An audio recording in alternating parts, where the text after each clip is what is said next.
Sattler. This is the Sattler Files, and I'm really very happy to introduce a new segment. It's called Book Club. We're going to do this on a Friday afternoon, and my very first guest is Liz Byrski, who is an author I have been following for many years. I love her. Liz, welcome to the show. Thanks for inviting me to speak. No, I'm delighted, and we're not just here to talk about your other books. We're going to talk about your very new book, In Love and War. A departure from your normal literary... It is. It's. I started off writing non-fiction, of course, and I was a journalist and I wrote some non-fiction books. And then for the last few years I've been writing novels. But I've also been working on this book for the last 7 years. It had a very difficult conception and gestation, didn't it? It seemed to go on and on. Yeah. I think because... when you start delving back into history, and part of it is your own history, there comes a sort of level of I don't know. It's personally challenging, I suppose. That's what I found. You had to make peace with a lot of your own demons. I did. While you researched this book, didn't you? Can you just go back? Let's talk a little bit about that. You were born in England just after the war, weren't you? I was born in 1944, so the war was still going. Still going.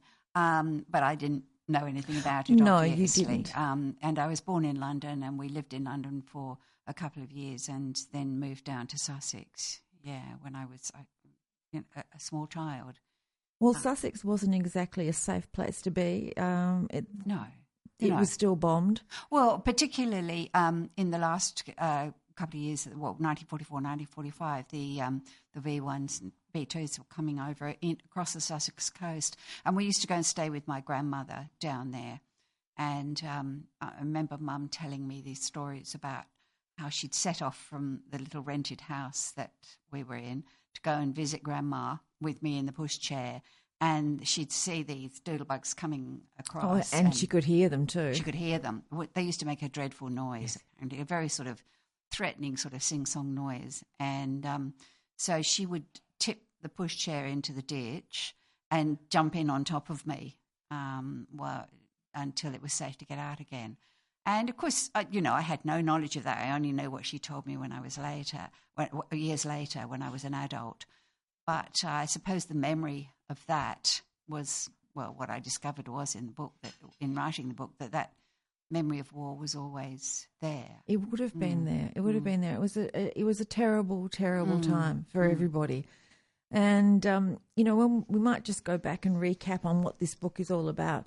In Love and War you've gone right through and taken a deep study of what happened to the airmen, the terrible, horrific burns, the shocking injuries that they suffered. And it's a story, really. And the hero in this book is Archie McIndoe, isn't it? McIndoe? How do you pronounce his name? Different people pronounce it differently. I was going to ask you before we came on air, and I should have done that. So how do you pronounce it? McIndoe. Yes. He was, just as the war was starting, 1939, he was appointed to head a small cottage hospital in a town in Sussex called East Grinstead. Well, he came from the States, didn't he? He was set up in the States. He was working in the States. He was a stomach surgeon at the Mayo Clinic. Originally a New Zealander. Yes. And there's currently a film being made about his life in New Zealand. And he went to the States, and then he was persuaded, or thought he was persuaded, to come to England in the 1930s, and he ended up with his cousin Harold Gillies, who had treated a lot of First World War burns victims, and they were really pioneers in plastic surgery. I think there were only 4 plastic surgeons in England at the time, and the 4 of them were working together in Gillies Hospital at Sidcup in Kent. And McIndoe was going to continue with plastic surgery, but of course the war changed that.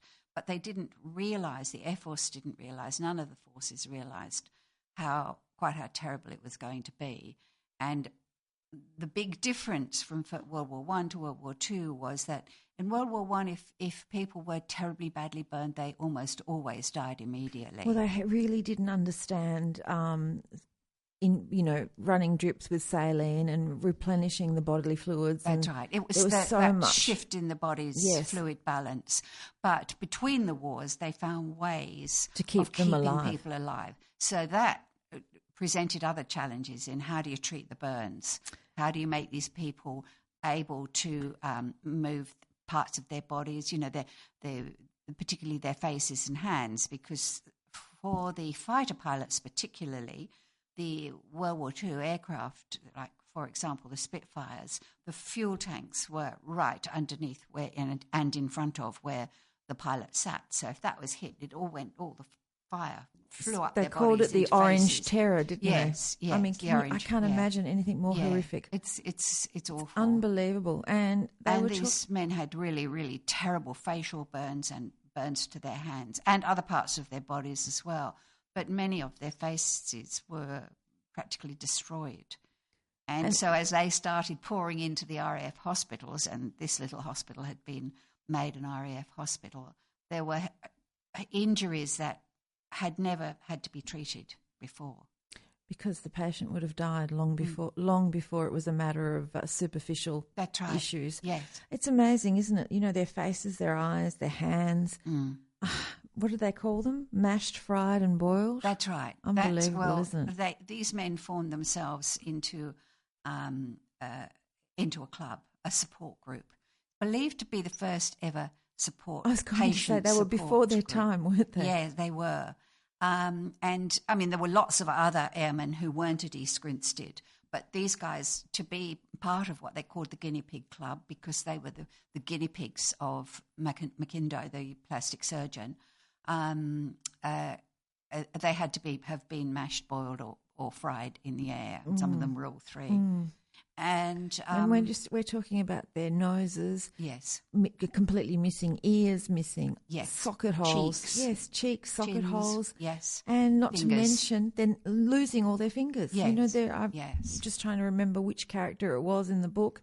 Not a character, but which man in the book had only two thumbs. Yes, that's Alan Morgan. It was Alan and Morgan. And he, amazingly, one of the wonderful things they did in the hospital was to separate the stumps of the fingers. So if you think of the fingers taken off at the knuckles, they had been fused together by fire. But what he did was to separate them so they could actually move something. And Alan Morgan was a tool maker before the war, and he actually trained his hands to work, his stumps to work again. He practiced with pencils, didn't he? He practiced. He wore out hundreds of pencils, writing with them to make his fingers work.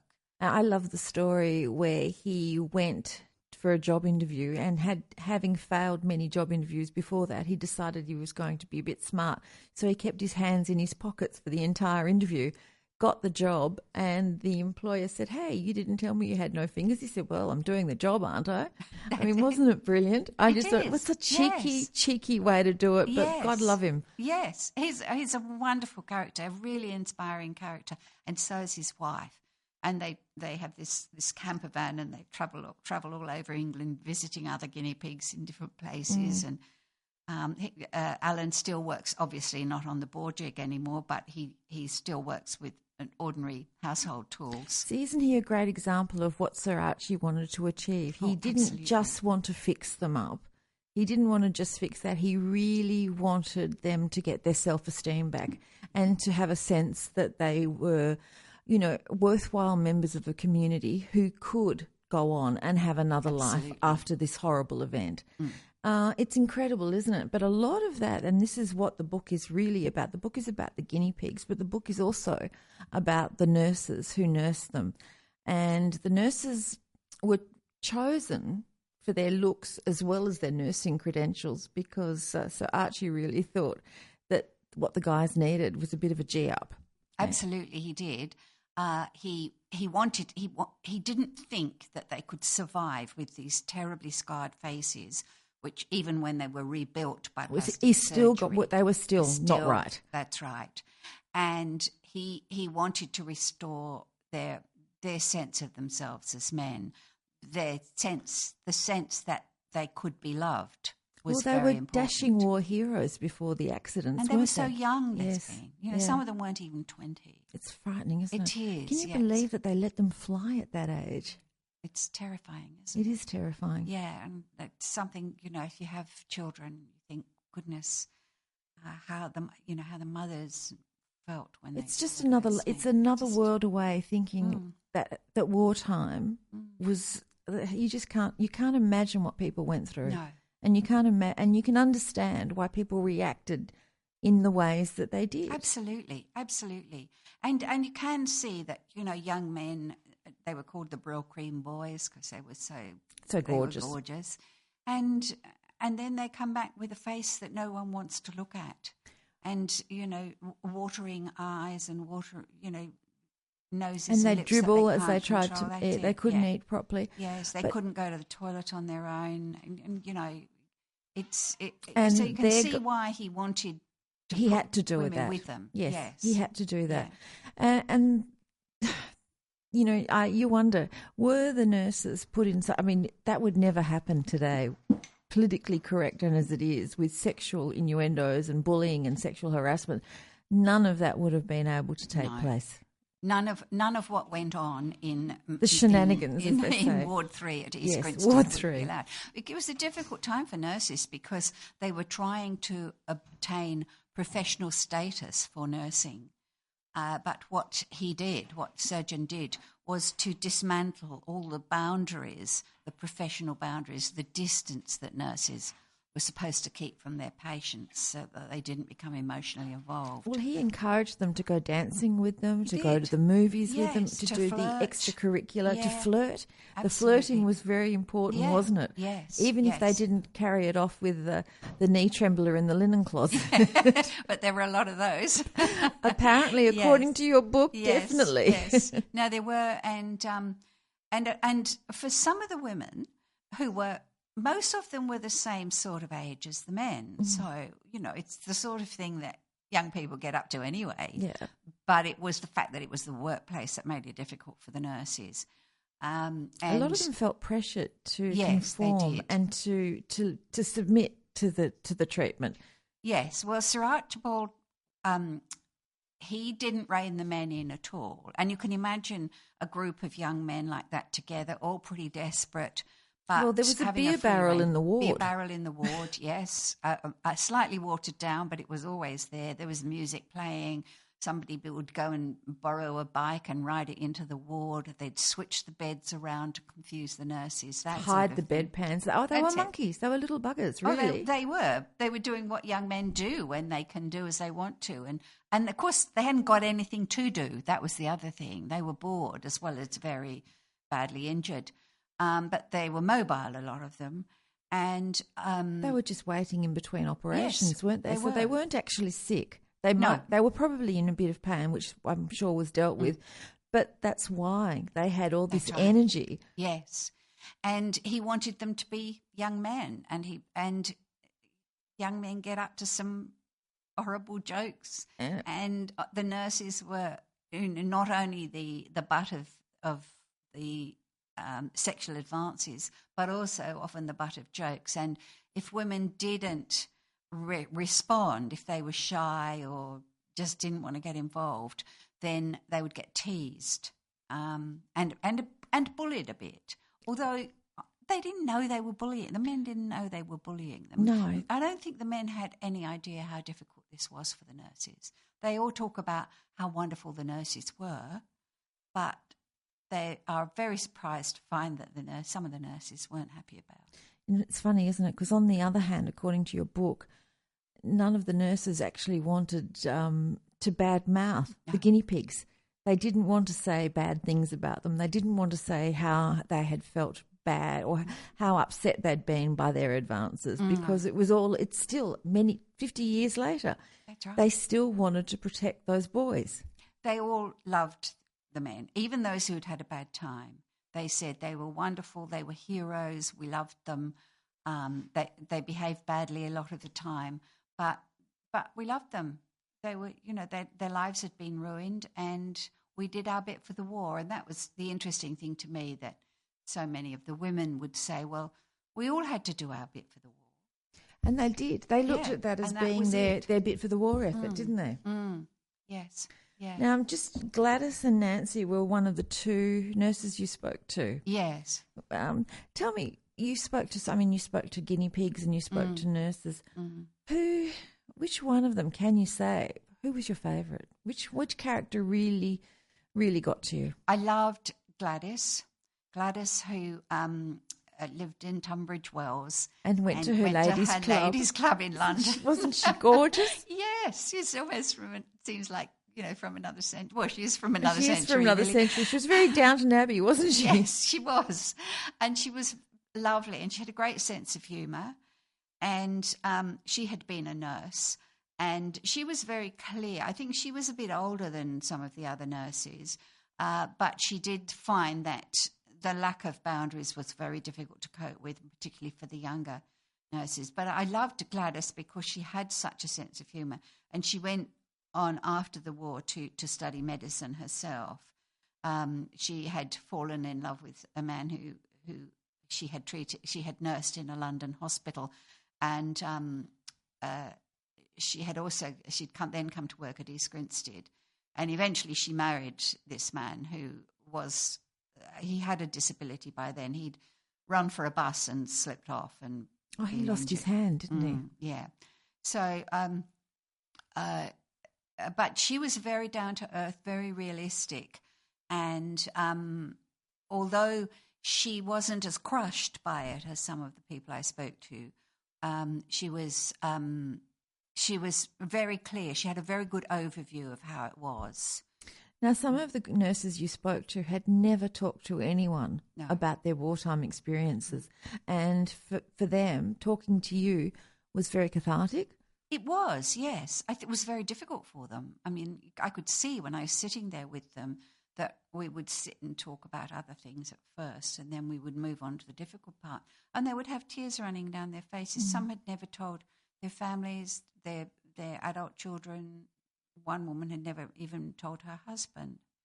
And some of them had misgivings about talking to me and didn't want to rock the boat. They didn't, did they? They really, didn't. All this time later, they still wanted to protect the feelings of the guinea pigs. Yes, absolutely. They really did. And so, some were...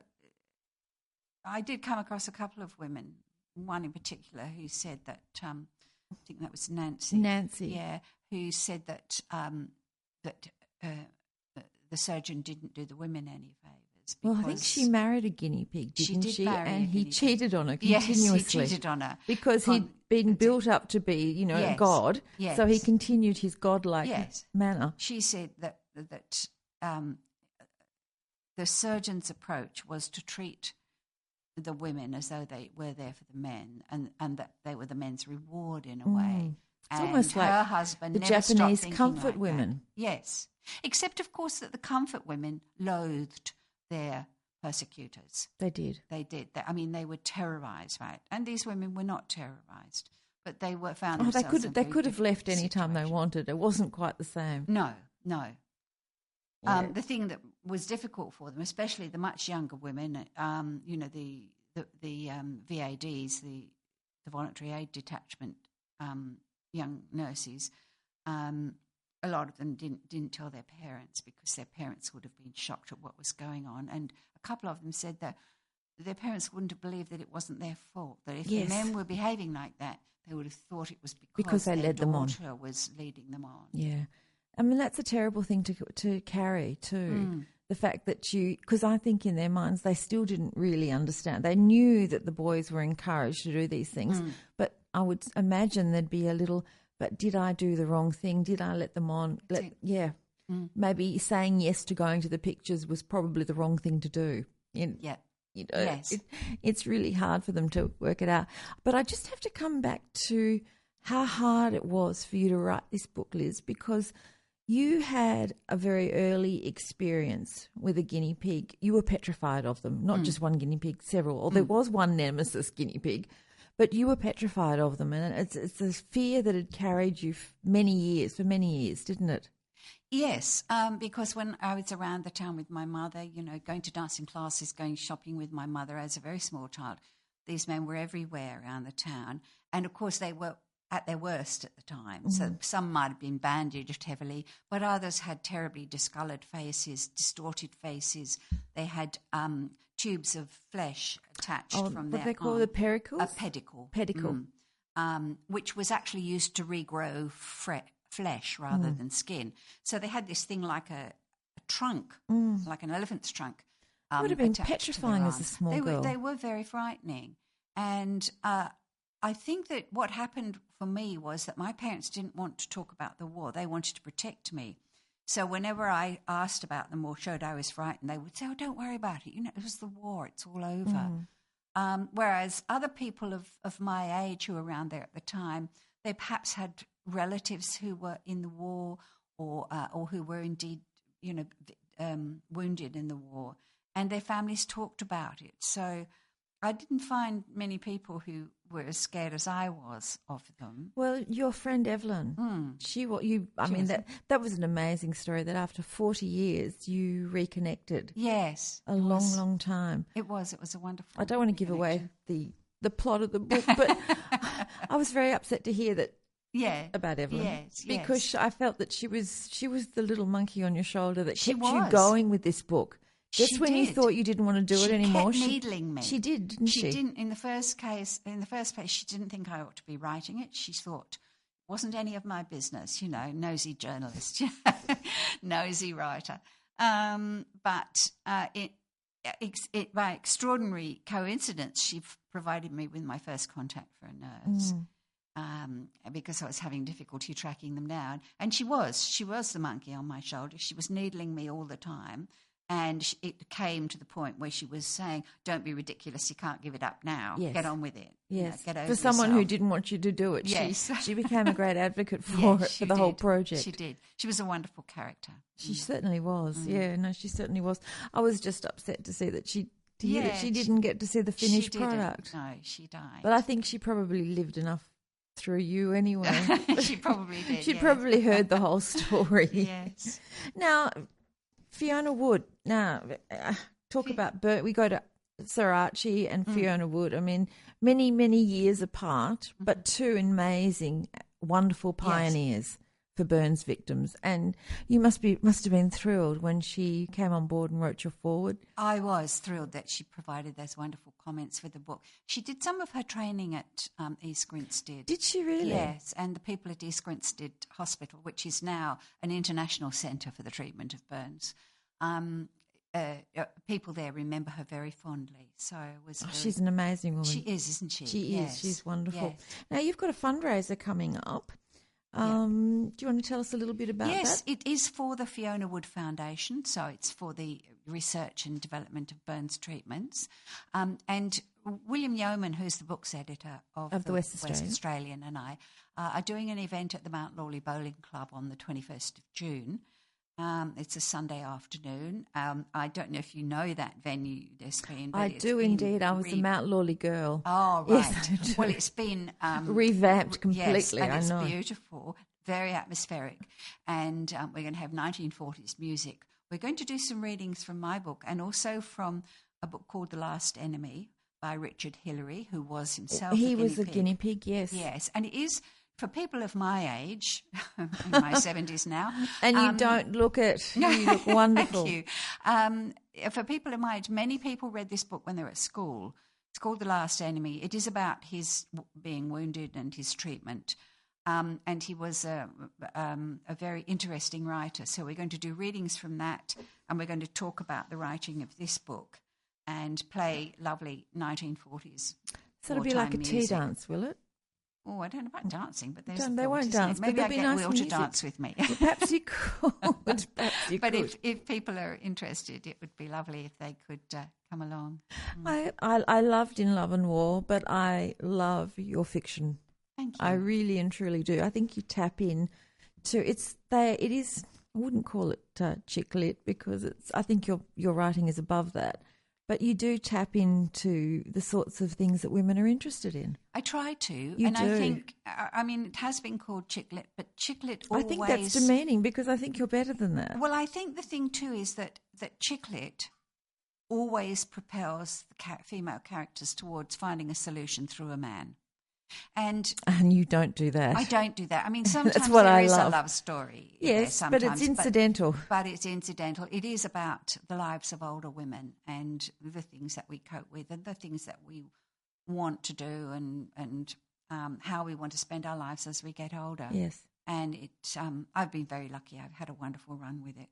Because Well, nobody else is writing about that. Sweetheart, group. You're very talented. That's why you've had a good run. You didn't get there for nothing. Thank you. No, your books are they're wonderfully entertaining, but there's also a lot of reassurance in them that what we're feeling as women as we get to a certain age is not just us. It's a universal feeling.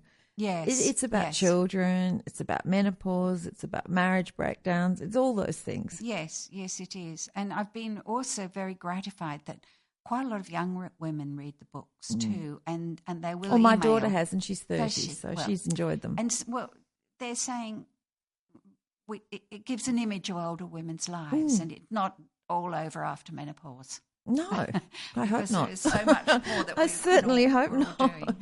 There'll be nothing to look forward to. Liz Byrski, thank you so much for joining me on the Sattler Files for my very first book club segment. I'm looking forward to speaking to other authors and other publishers, and I really appreciate you coming in because I'm a great fan. Thank you so much, It's been lovely to be here with you. Thank you. Is the foundation of learning. The key